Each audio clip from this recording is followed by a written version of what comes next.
Bienvenidos a Ecos de lo Macabro, el lugar donde las historias cobran vida en la oscuridad. Esta noche te invitamos a adentrarte en un nuevo relato de terror que pondrá a prueba tus nervios. Antes de comenzar, recuerda suscribirte y dejar tu comentario. Más del 80% de quienes escuchan estos relatos aún no están suscritos. Te pedimos de favor que lo hagas. Recuerda que es completamente gratis y nos ayudas enormemente a seguir trayendo más historias. Sin más que decir, apaga la luz, sube el volumen y comencemos. Don Ernesto era un hombre de 78 años que vivía en un pueblo tranquilo de Hidalgo. Sus manos arrugadas temblaban ligeramente cuando contaba las historias que lo habían perseguido durante toda su vida. No eran cuentos inventados para asustar a los niños, sino recuerdos que lo despertaban en las noches, cubierto de sudor frío. En aquel pueblo rodeado de cerros existía una creencia que pasaba de generación en generación. Las abuelas advertían a sus nietos sobre las mujeres que abandonaban su forma humana cuando caía la noche. No eran simples historias para dormir temprano. Eran advertencias reales sobre criaturas que se alimentaban de algo invisible pero vital, la energía que mantenía vivos a los niños del pueblo. La Peña, un cerro que se alzaba amenazante en las afueras, era conocida por todos como el lugar maldito. Nadie subía allí después del atardecer. Los más viejos del pueblo sabían que en la cima se reunían cosas que no debían existir. Cosas que habían estado allí mucho antes de que el pueblo se fundara. Don Ernesto tenía 11 años cuando vio algo que cambiaría su vida para siempre. Era una noche sin luna, de esas en las que la oscuridad parecía tragarse todo. Había salido de su casa porque no podía dormir. El calor era insoportable y las paredes de adobe parecían atrapar el aire hasta sofocarlo. Sin pensar mucho caminó hacia las afueras del pueblo, buscando un poco de brisa fresca. Fue entonces cuando la vio. Una figura de mujer cerca de un árbol retorcido. Al principio pensó que era alguna vecina que tampoco podía dormir, pero algo en la forma en que se movía le hizo detenerse. La mujer sacó de entre sus ropas un frasco pequeño. Incluso desde la distancia, don Ernesto pudo ver que contenía algo negro y espeso, como brea recién sacada de la tierra. La mujer se untó aquella sustancia en los brazos, en el pecho, en el cuello. El olor llegó hasta donde estaba el niño escondido. Un aroma pútrido, como de carne podrida mezclada con hierbas amargas. Entonces comenzó la transformación. El cuerpo de la mujer empezó a convulsionarse. Sus brazos se estiraron de forma antinatural. La piel se estiró y de su espalda brotaron unas membranas oscuras que crecieron hasta formar alas enormes, como las de un murciélago gigante. Pero lo peor fueron los sonidos: crujidos de huesos, desgarros de carne y un gemido grave que no parecía humano. Don Ernesto quiso gritar, quiso correr, pero el terror lo había clavado al suelo. Sus piernas no respondían. Solo pudo ver cómo aquella criatura, que ya no tenía nada de mujer, alzaba el vuelo con movimientos torpes al principio y luego con una gracia horrible. Se dirigió hacia la peña, perdiéndose en la oscuridad.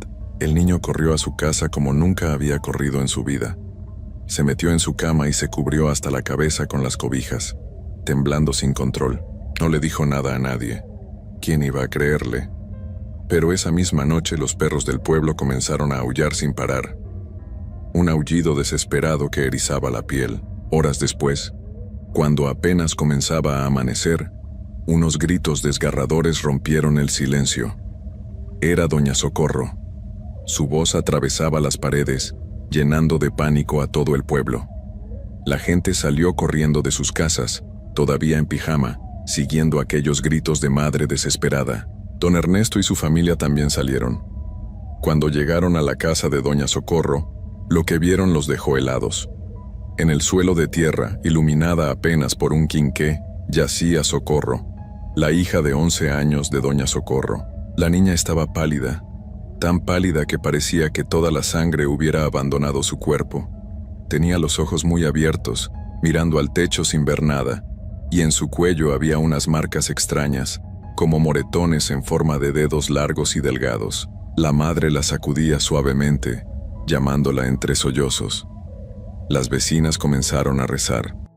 Alguien fue corriendo por la partera, la única persona del pueblo que sabía de estas cosas. Don Ernesto se quedó en una esquina, observando a Socorro con un nudo en el estómago. Él sabía lo que había pasado. Había visto a la criatura apenas horas antes. La partera llegó corriendo con su bolsa de remedios. Era una mujer mayor, de rostro severo y manos firmes. Había atendido nacimientos, enfermedades y cosas que la gente prefería no mencionar en voz alta. Cuando entró a la habitación, observó a Socorro con una expresión que mezclaba preocupación y algo más. Reconocimiento. Sacó de su bolsa un crucifijo viejo de madera y una botella con agua bendita. Comenzó a rociar a la niña mientras murmuraba oraciones en voz baja. Las gotas caían sobre la frente pálida de Socorro, resbalando por sus sienes. Después de varios minutos que parecieron eternos, la niña parpadeó.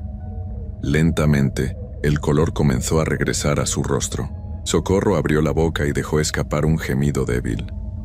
Doña Socorro la abrazó con fuerza, llorando de alivio, pero la partera no parecía tranquila. Se acercó al oído de Doña Socorro y le dijo algo que hizo que la mujer se persignara varias veces. Luego, la partera se dirigió a todos los presentes con voz grave. Les contó que mientras venía hacia la casa, había visto una sombra en el techo. No era una sombra normal proyectada por la luz. Era algo que se movía por sí solo, arrastrándose como una araña gigante sobre las tejas. Cuando ella gritó y levantó su crucifijo, la sombra huyó hacia el cerro, dejando un rastro de olor a tierra mojada y algo más desagradable. Todos en la habitación guardaron silencio. Sabían de qué hablaba la partera, la bruja de la peña, la criatura que según las historias antiguas se alimentaba del aliento de los niños, robándoles algo invisible pero esencial para mantenerse joven y fuerte. Ahora ya no se conformaba con animales. Había comenzado a cazar niños. Socorro tardó varios días en poder hablar con claridad. Cuando finalmente lo hizo, su relato heló la sangre de todos los que lo escucharon. Contó que esa noche había despertado porque sintió un frío intenso en la habitación, a pesar del calor sofocante. Cuando abrió los ojos, vio una figura femenina junto a su cama. Era una mujer, pero no como las mujeres del pueblo. Estaba demasiado delgada, con la piel pegada a los huesos como si no comiera desde hacía meses. Sus ojos brillaban con un color amarillo enfermizo en la oscuridad, como los ojos de un gato o de algo peor. La criatura se inclinó sobre ella y le sopló en el rostro un aire tan helado que Socorro sintió que se congelaba por dentro. Quiso gritar pero no pudo. Su cuerpo no le respondía. Estaba completamente paralizada. La mujer esquelética la observaba con una sonrisa horrible mientras seguía soplando aquel aire frío. Socorro sintió que algo dentro de ella comenzaba a escaparse, como si la estuvieran vaciando lentamente. Luego todo se volvió negro. No recordaba nada más hasta despertar rodeada de gente. Don Ernesto escuchó este relato días después, cuando Socorro ya podía recibir visitas. La niña lo miró con ojos que habían perdido la inocencia de la infancia. Ya no sonreía como antes. Hablaba poco, y cuando lo hacía, su voz sonaba apagada, cansada. Don Ernesto cargó con una culpa terrible. Si hubiera hablado, si hubiera contado lo que vio aquella noche, tal vez hubieran podido proteger a Socorro. Desde entonces el pueblo cambió. La alegría desapareció de las calles. Las madres no dejaban salir a sus hijos después del atardecer. Las puertas se cerraban con llave apenas caía la noche, y todos miraban hacia la peña con miedo y respeto. Pero las cosas extrañas no terminaron con Socorro. Algunas noches, cuando todo estaba en silencio, se escuchaban risas que venían del cerro. No eran risas humanas. Eran sonidos agudos y burlonas que hacían que los perros aullaran y que la gente se cubriera los oídos con las manos. Los animales del pueblo comenzaron a aparecer sin vida en circunstancias extrañas. Gallinas, cabras, hasta un burro. Todos tenían algo en común. Parecían haber sido vaciados. No había sangre en el suelo. No había heridas visibles, pero los cuerpos estaban pálidos y fríos, como si algo les hubiera sacado todo lo que tenían dentro. El miedo se instaló en cada casa. La abuela de don Ernesto, Una mujer sabia que conocía los secretos antiguos, lo sentó una tarde y le habló con seriedad. Le dijo que nunca, bajo ninguna circunstancia, debía mirar a los ojos a una de esas criaturas. Si lo hacía, quedaría atrapado. También le advirtió que si alguna vez escuchaba su nombre pronunciado por una voz extraña en la oscuridad, no debía responder. Le explicó que estas criaturas tenían poder sobre las personas cuando conocían sus nombres. Por eso era importante nunca decir el nombre completo en voz alta cerca de la peña. Don Ernesto grabó estas palabras en su memoria. Eran lecciones de supervivencia, no supersticiones tontas. Pocas semanas después del ataque a Socorro, sucedió algo que terminó de confirmar los peores temores del pueblo. Doña Alejandra, una mujer de mediana edad que vivía sola en las orillas del pueblo, fue encontrada por su hermana tirada en el piso de su cocina.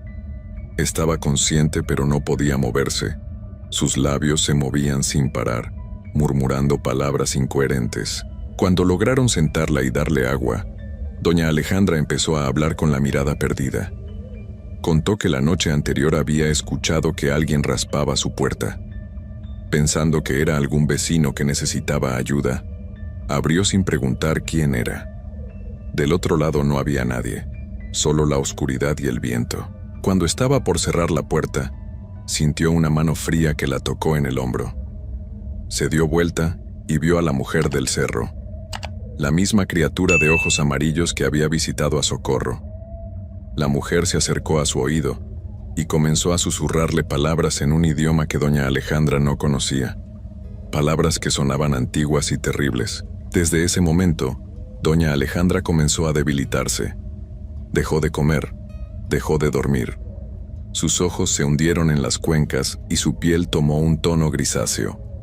Los vecinos intentaron ayudarla, le llevaban comida, la partera fue varias veces a verla, pero nada funcionaba. Una semana después, doña Alejandra falleció en su cama, con los ojos abiertos mirando hacia el techo. Su muerte sacudió al pueblo entero. Ya no se trataba solo de niños asustados o animales sin vida. Ahora una mujer adulta había perdido la vida después de un encuentro con aquella cosa. El miedo se convirtió en terror. Las familias comenzaron a tomar medidas desesperadas para protegerse. En cada puerta apareció un par de tijeras abiertas en forma de cruz. Las escobas se colocaban al revés, con las cerdas hacia arriba. Algunas familias ponían cubetas llenas de agua frente a sus ventanas, porque según decían los ancianos, estas criaturas no podían resistir la tentación de contar cada gota, y se quedarían allí hasta el amanecer intentándolo. Alrededor de las casas se sembró ruda, una planta de olor fuerte que según la tradición ahuyentaba a los seres malignos. El humo del copal se volvió común en las noches, llenando el aire con su aroma resinoso. Las oraciones se recitaban en voz alta antes de dormir, y los niños ya no salían solos ni siquiera durante el día. Don Ernesto comenzó a cargar siempre consigo un poco de sal en un pañuelo y una estampa de San Benito que le había dado su abuela. Dormía con una vela bendita encendida junto a su cama. Cada ruido en la noche lo hacía despertar sobresaltado, con el corazón latiendo tan fuerte que parecía querer salirse de su pecho. Socorro nunca volvió a ser la misma. Creció hasta convertirse en una mujer callada y temerosa. Evitaba mirar hacia la peña. Cuando alguien mencionaba lo que le había pasado, ella desviaba la conversación. Pero don Ernesto sabía que en sus sueños todavía veía aquellos ojos amarillos. Todavía sentía aquel aliento helado que casi le arranca el alma. Los años pasaron. Don Ernesto nunca volvió a ver directamente a una de esas criaturas transformarse, pero estaba convencido de que seguían allí, en la peña, esperando.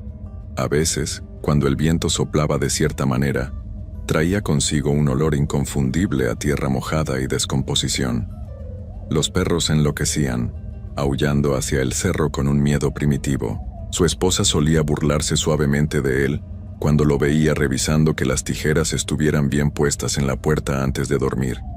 Le decía que ya estaba viejo y que esas historias eran cosa del pasado, pero don Ernesto notaba que ella nunca quitaba las tijeras y que siempre se aseguraba de que hubiera ruda fresca plantada en el jardín.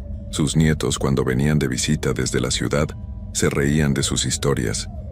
Pensaban que eran cuentos de un anciano con demasiada imaginación, pero don Ernesto veía cómo evitaban mirar hacia la peña cuando oscurecía. Veía cómo se apresuraban a entrar a la casa. Apenas el sol comenzaba a ocultarse, cuando alguien se atrevía a decir que las brujas no existían, don Ernesto solo mencionaba un nombre: Alejandra Colín. Ese nombre silenciaba cualquier burla. Todos en el pueblo recordaban lo que le había pasado. Todos habían visto cómo una mujer sana se consumió en días después de aquel encuentro. El tiempo había hecho que muchos olvidaran o quisieran olvidar. Las nuevas generaciones preferían pensar que eran solo supersticiones de gente ignorante. Pero los viejos del pueblo sabían la verdad. Ellos habían visto demasiado como para dudar. Don Ernesto, a sus 78 años, todavía no salía de noche sin su sal y su estampa. Todavía rezaba antes de dormir. Todavía miraba hacia las sombras con cautela. Porque él sabía algo que muchos habían olvidado. Algunas cosas existen aunque no queramos creerlas. Algunas cosas habitan en los lugares oscuros, esperando. Y lo más sabio, decía don Ernesto con voz firme a pesar de su edad, es respetar lo que no entendemos. Mantener las protecciones. No desafiar a la oscuridad, porque las brujas de la peña siguen allí, esperando, observando, hambrientas. Por eso él seguiría llevando su sal, su cruz y sus rezos hasta el último día de su vida. Porque había visto lo suficiente para saber que el miedo no siempre es irracional. A veces, el miedo es lo único que nos mantiene a salvo. Vanessa era una mujer hermosa. Tenía el cabello largo y negro como la noche, y unos ojos que parecían guardar secretos que nadie podía descifrar. En el pueblo todos la conocían, pero nadie la conocía realmente. Era reservada, callada, de esas personas que hablan poco y observan mucho. Su primer amor fue Conrado. Era un joven bueno, trabajador, de sonrisa fácil. Se conocieron cuando ambos tenían apenas 18 años, en la fiesta del pueblo. Desde ese día fueron inseparables. Caminaban juntos por las tardes, se sentaban en la plaza a ver pasar las horas. Hacían planes de futuro. Parecían la pareja perfecta. Pero todo cambió cuando Conrado enfermó. Fue algo repentino.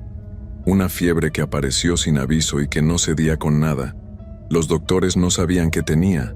Le daban medicinas, lo revisaban una y otra vez, pero nada funcionaba. Conrado ardía en fiebre día y noche.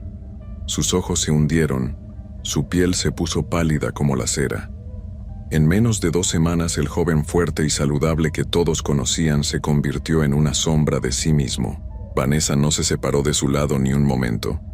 Lo cuidaba con una dedicación que conmovía a todos. Le ponía paños fríos en la frente, le daba agua cuando podía tragar, le susurraba palabras al oído cuando él deliraba. Pero nada sirvió. Conrado dejó de respirar una madrugada de octubre, justo antes de cumplir 20 años. El funeral fue silencioso y triste. Vanessa lloró tanto que parecía que iba a derrumbarse. Cuando bajaron el ataúd a la tierra, ella gritó el nombre de Conrado con tanta fuerza que todos los presentes sintieron un escalofrío recorrerles la espalda. Luego se fue caminando sola, sin mirar a nadie, sin despedirse, y desapareció. Nadie la vio durante meses.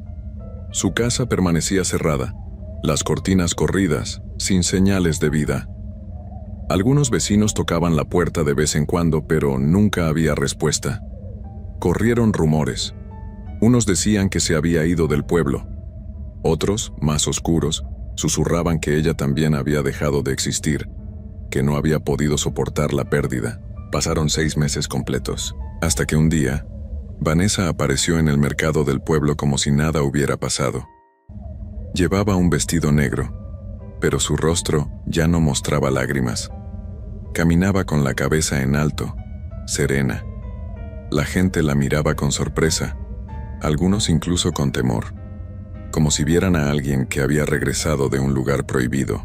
No pasó mucho tiempo antes de que conociera a Ismael. Ismael era el hijo de don Jacinto, dueño de una empresa de transporte. Era un hombre de casi 30 años, bien parecido, con dinero y futuro asegurado. Se fijó en Vanessa en cuanto la vio y comenzó a buscarla, a hablarle, a conquistarla. Ella, al principio, parecía distante, pero algo cambió.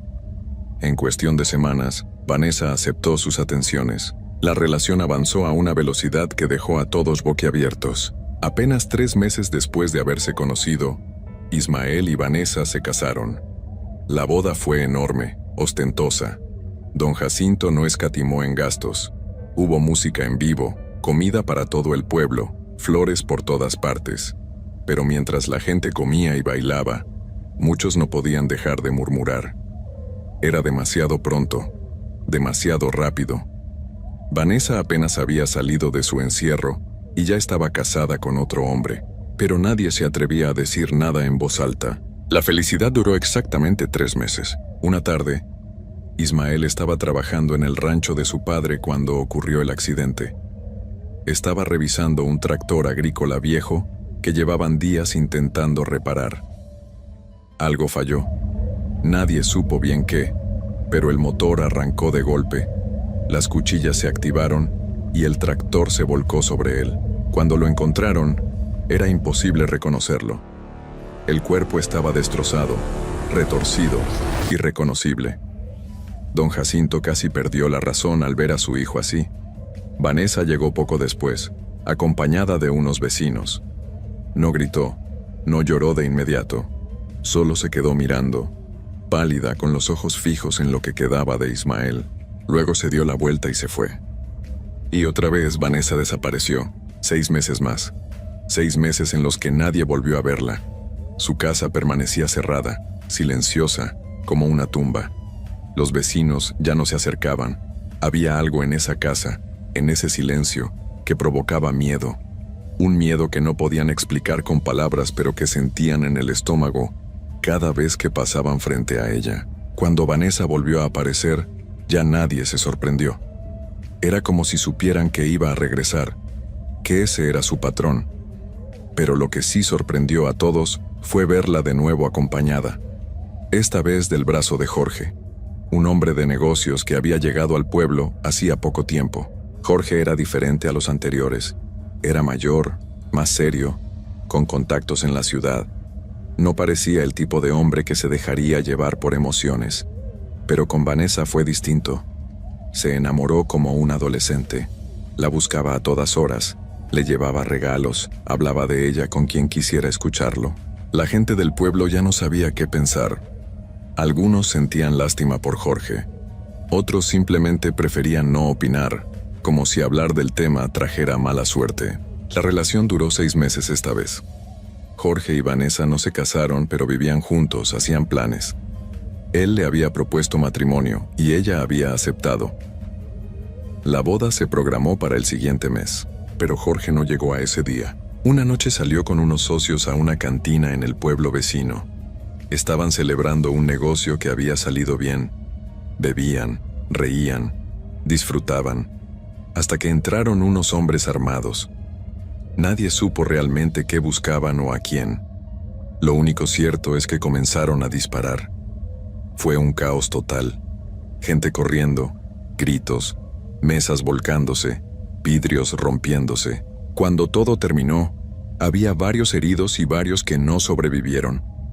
Jorge era uno de ellos. Recibió varios impactos y no tuvo oportunidad. Lo encontraron tirado junto a la barra, con los ojos abiertos, mirando hacia la nada. Vanessa no fue al funeral. Mandó decir que estaba demasiado afectada para salir. La gente empezó a hablar más abiertamente ahora. Ya no eran solo murmullos. Eran conversaciones claras, preguntas que nadie se atrevía a responder. ¿Cómo era posible tanta mala suerte? ¿Cómo podía una mujer perder a 3 hombres en tan poco tiempo? Pero Vanessa volvió a encerrarse, y el pueblo siguió adelante, aunque con una sensación extraña en el aire, como si algo malo flotara sobre las calles. Pasaron los meses y Vanessa apareció de nuevo, esta vez con un motociclista que venía de fuera. Era joven, aventurero, de esos que no se quedan quietos en un solo lugar. Se llamaba Daniel y tenía tatuajes en los brazos. No parecía el tipo de hombre que Vanessa buscaría, pero ahí estaban, juntos. Daniel no duró mucho. Apenas 4 meses después de conocerse, salieron de viaje juntos hacia Puebla. Iban en la motocicleta de él, por la carretera. Era de noche. Según los reportes, un camión perdió el control y se les atravesó. Daniel no tuvo tiempo de reaccionar. El impacto fue brutal. La motocicleta quedó destruida, hecha pedazos. Daniel salió volando y cayó varios metros más adelante. No sobrevivió al golpe. Vanessa estaba en la parte de atrás. Cuando llegaron los paramédicos, la encontraron sentada al lado del camino, con algunos rasguños y golpes, pero viva, consciente, mirando el cuerpo de Daniel a lo lejos sin decir una palabra. Fue entonces cuando la gente del pueblo comenzó a decir en voz alta lo que antes solo pensaban. ¿Por qué ella siempre salía ilesa? ¿Por qué todos los hombres que se acercaban a ella terminaban así? No era normal. No podía ser solo mala suerte. Pero Vanessa no respondía a preguntas. Regresó al pueblo, se encerró otra vez y el ciclo continuó. El siguiente fue Rogelio. Era mecánico. Tenía un taller en la entrada del pueblo. Era un hombre noble, trabajador, querido por todos. Su madre, doña Luz, era una mujer fuerte, de carácter firme, muy protectora de su hijo. Cuando Rogelio le contó que estaba saliendo con Vanessa, doña Luz casi se desmaya. Le suplicó que se alejara de ella, que no se acercara, que esa mujer traía desgracia. Pero Rogelio no escuchó. Estaba enamorado. Decía que Vanessa era diferente, que la gente no la entendía, que ella había sufrido mucho. Doña Luz intentó todo. Habló con él, lloró, hasta amenazó con dejar de hablarle.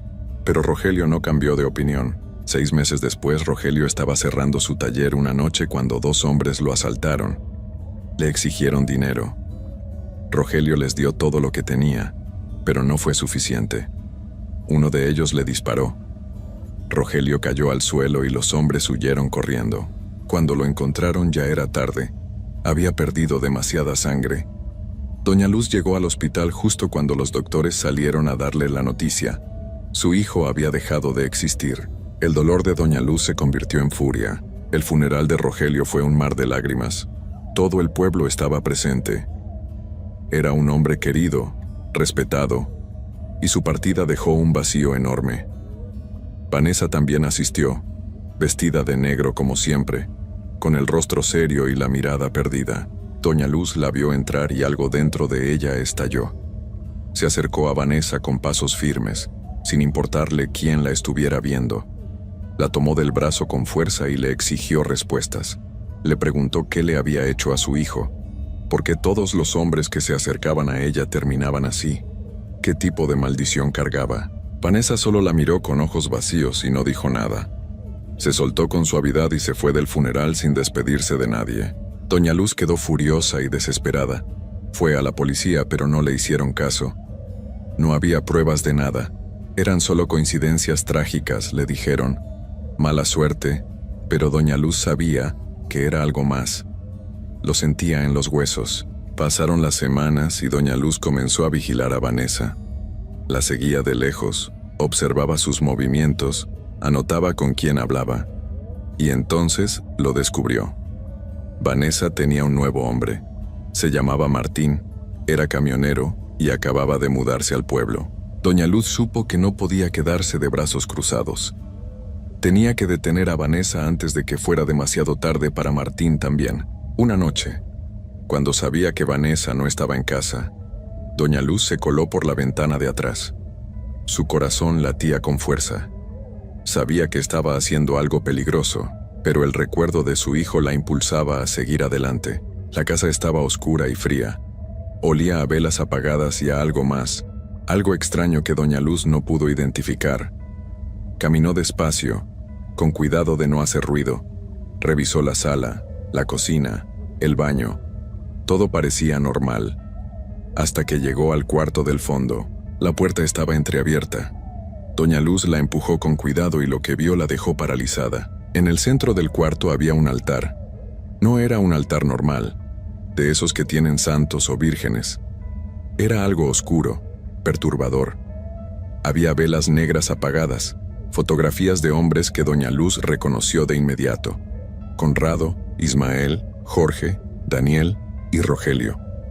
Todos estaban ahí, mirando desde las imágenes con ojos que ya no veían. Alrededor de las fotos había huesos pequeños, mechones de cabello atados con hilos rojos, símbolos dibujados con algo que parecía sangre seca. Había restos de aves, plumas negras esparcidas, tierra mezclada con sal formando círculos, y en el centro, una figura de barro partida a la mitad, con alfileres clavados en el pecho. Doña Luz sintió que las piernas le temblaban. Quiso gritar, pero no pudo. En ese momento escuchó pasos detrás de ella. Se dio la vuelta y ahí estaba Vanessa, de pie en la puerta, con los ojos brillando de una manera antinatural. En sus manos sostenía una pala de jardín. Doña Luz reaccionó por instinto. Se abalanzó sobre Vanessa y ambas cayeron al suelo. Forcejearon, rodaron, golpearon muebles. Doña Luz era más fuerte de lo que parecía y logró quitarle la pala. La sostuvo sobre Vanessa y le exigió la verdad. Vanessa dejó de luchar. Se quedó quieta, respirando con dificultad, y entonces comenzó a hablar. Confesó todo. Dijo que después de que Conrado dejó de existir, ella no pudo soportarlo. Buscó ayuda en todos lados hasta que encontró a una mujer en los cerros, alguien que conocía secretos antiguos. Esa mujer le enseñó cómo hacer rituales, cómo ofrecer sacrificios, cómo abrir puertas que normalmente están cerradas. Vanessa dijo que cada hombre que había estado con ella no era más que una ofrenda, un sacrificio necesario para traer de vuelta a Conrado. Cada vida que se apagaba abría un poco más la puerta, acercándola más a su objetivo. Nunca había amado a ninguno de ellos, solo a Conrado. Solo a él. Doña Luz sintió náuseas. Agarró el altar, las fotografías, todo lo que pudo y obligó a Vanessa a levantarse. La arrastró por las calles hasta llegar a la plaza del pueblo. Comenzó a gritar, a llamar a la gente, a mostrarles lo que había encontrado. Los vecinos salieron de sus casas. Rodearon a Vanessa, miraron el altar con horror y repulsión. Algunos lloraban, otros gritaban exigiendo justicia. Doña Luz les contó todo lo que Vanessa había confesado. La gente no sabía qué hacer. Algunos querían llamar a las autoridades, pero otros decían que las autoridades nunca les habían hecho caso. Alguien gritó que Vanessa debía llevarlos donde estaba la mujer que le había enseñado todo eso. Vanessa, rodeada y sin salida, aceptó. Los guió fuera del pueblo, por el camino de terracería que subía a los cerros. Caminaron durante casi una hora hasta llegar a una casa vieja, medio derrumbada, escondida entre los árboles. La gente se acercó con antorchas. Algunos querían entrar, pero otros tenían miedo. En la confusión, alguien lanzó una antorcha hacia el techo de paja. El fuego prendió de inmediato. Las llamas se extendieron rápido, devorando la casa en segundos. Entonces escucharon los gritos, gritos desesperados que venían de adentro. La gente intentó apagar el fuego, pero ya era demasiado tarde. Las llamas eran enormes, el calor insoportable. Cuando finalmente lograron controlar parte del incendio y encontraron un cuerpo quemado. No era la mujer que esperaban encontrar. Era el cuñado de Vanessa, el hermano de Ismael. Nadie sabía qué hacía ahí ni por qué estaba en esa casa. Pero ya no importaba. Había dejado de existir entre las llamas. El horror se apoderó de todos. Gritaron, lloraron, se culparon unos a otros. Y en medio de ese caos, Vanessa desapareció. Nadie la vio irse. Simplemente ya no estaba. La gente regresó al pueblo en silencio, cargando con la culpa de lo que había pasado. Durante 2 meses la buscaron por todas partes. Preguntaron en pueblos vecinos, revisaron caminos, investigaron. Pero Vanessa se había esfumado como el humo. Pasaron los años. La gente intentó olvidar, pero la historia siempre volvía en las noches oscuras, cuando el viento soplaba fuerte y las puertas crujían. Hasta que un día, alguien que había viajado a Tlaxcala juró haberla visto. Caminaba por una calle tranquila, tomada de la mano con un hombre joven, de sonrisa amable, que se parecía muchísimo a Conrado, tanto que parecía ser el mismo, como si nunca se hubiera ido. La persona que los vio se quedó paralizada, sin atreverse a acercarse. Solo los observó alejarse entre la gente hasta que desaparecieron en la distancia, y aunque nadie puede confirmar si realmente era ella, hay quienes aseguran que Vanessa finalmente logró lo que buscaba. Que después de tanto sacrificio, de tanta oscuridad, la puerta se abrió. Y que Conrado regresó, pero a qué precio nadie lo sabe, y nadie quiere saberlo.